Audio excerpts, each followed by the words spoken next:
And that word that we translate verily or truly is one of those few Aramaic phrases in the New Testament, the original language, the native language of Jesus. And the word that he uses and repeats is amen. Amen. Which word do we derive that from in our English? Amen. Now typically, where do we say the word amen? At the end, right? Jesus says the word amen and says it twice, and says it in a way that it's done at the very start of his message, as if he was trying to drive a point home. Darren was referring to the repetition. I love when this all fits together. It's a form of Jewish repetition to repeat a word to underscore its significance. So Jesus would say, truly, truly. In other words, what I'm about to say to you is truly true. It's as true as anything could be, as true as it gets. And see, every one of us here in this sanctuary today has to decide if what Christ said was truly true or if he was delusional.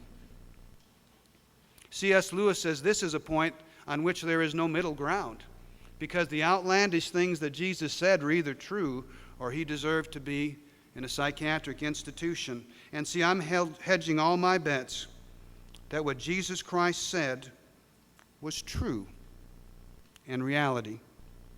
Not just truly true, but really real. A soul rich towards God in light of eternity. I have a middle brother who is a Lutheran minister, and he's a hospice chaplain. Most of you familiar with hospice? You don't get into hospice unless you're terminally ill and are going to die within the year.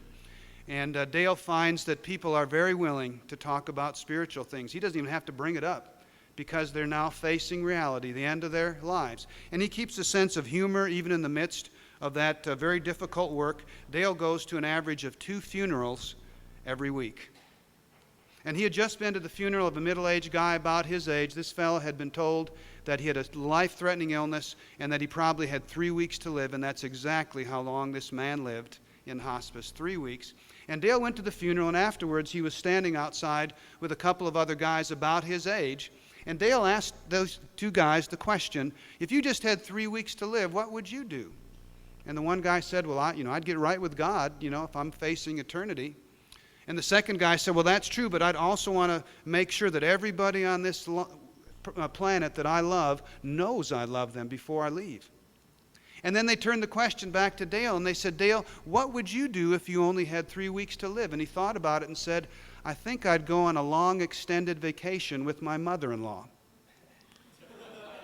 And they said, well, Dale, 3 weeks to live, why would you go on a vacation with your mother-in-law? He said, because that would be the 3 longest weeks of my life.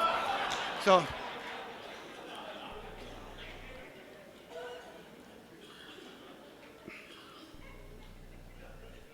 now the truth is, we all live in temporary housing, right? We are living in these bodies, and as the 14th century French monk said, we are spiritual beings who are having a temporary human experience right now.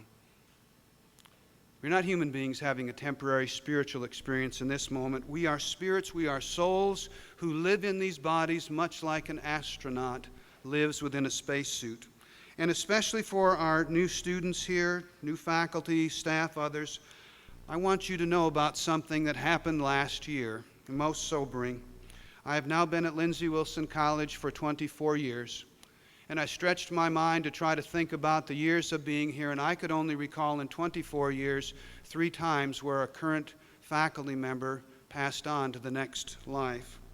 And last school year, in less than a 6-month period, essentially the parameters of the fall semester, in late July, and in October, and in the 2nd of January, we lost 3 beautiful faculty members in less than 6 months. And I think as a community we're still grieving about it, and we want to thank God and bless the memory today of Carrie and of Sally and of Mary. And we believe that they are in the land of the living, while we remain in the land of the dying. Someone asked Robert Frost what he had learned about life, and he said, I can sum it up in 3 words. It goes on. It still goes on here. The work still goes on. But I have this heaviest of thoughts every single time someone passes away now, and the thought goes like this: now she knows. Or now he knows. 5 seconds after death, we will know if everything Jesus said was truly true. We will know if college church celebration today was just a waste of our time, or if it was the most significant event that we went to the entire year long. Now they know. You know, it was Plato who once said that the entire task of philosophy could be summed up, and I'll do it in Greek, melete thanatau. The entire task of philosophy is the mindfulness of death. Now, this is not to be morbid. We're not dwelling on this. It just becomes the shadow over our mission, lest we think too much of ourselves and our role in it. We're told to develop souls that are rich towards God. You know, I think Tim Russert was one of those who got it right. You know of Tim Russert? Couldn't miss the news about him this summer. Famed journalist, NBC Washington bureau chief, had the TV show Meet the Press for many years. Everyone who worked with him said, while he was a tough interviewer and fair, they said there was something special about that guy. Incredibly sensitive and kind to the people he worked with, active in his church, loved his parents, especially his family and his dad, took care of his dad in old age, wrote a book about him called Big Russ. And when his son graduated in June from Boston College, his son Luke, who's named for St. Luke, Tim Russert took Luke and his wife, and they, as a graduation gift for him graduating from Boston College, they went to Rome, and he got to meet the Pope. A significant moment in their lives, and Tim Russert flew back early while his family was still in Rome, and while sitting at his desk that he had spent many, many years and days and hours, he fell over dead of a heart attack at age 58 on June 8th. You see, we all have expiration dates.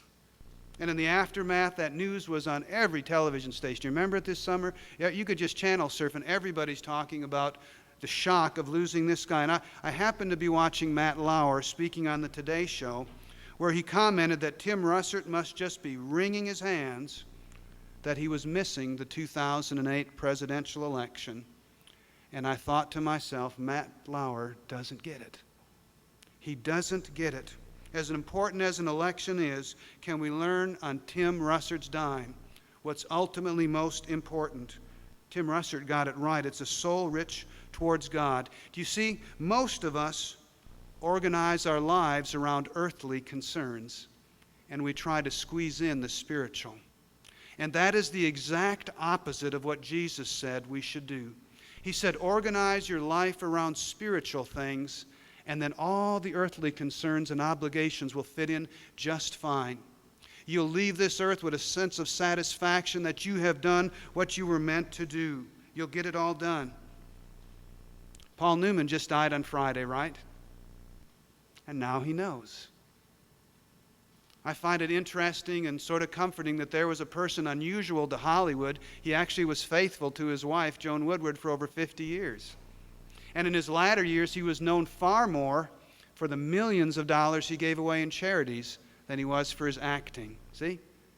People that get it right. You see, we tend to think we're in control of our lives. It seems like it right now. We're kind of riding a wave at the college and things are going great.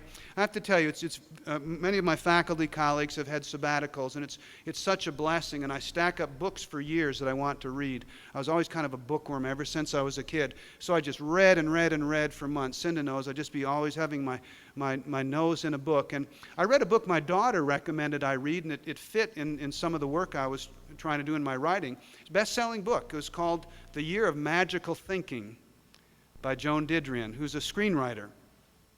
And Joan Didion wrote this book because she thought she was in control of her life, and it turned out to be an illusion. Their only child became deathly ill and went into a coma, and their child was going to die later that year. And as she and her beloved husband came back from that devastating news, seeing their daughter in a coma, they sat down for dinner that evening, and her husband stared at her and then suddenly just fell over dead with a massive coronary.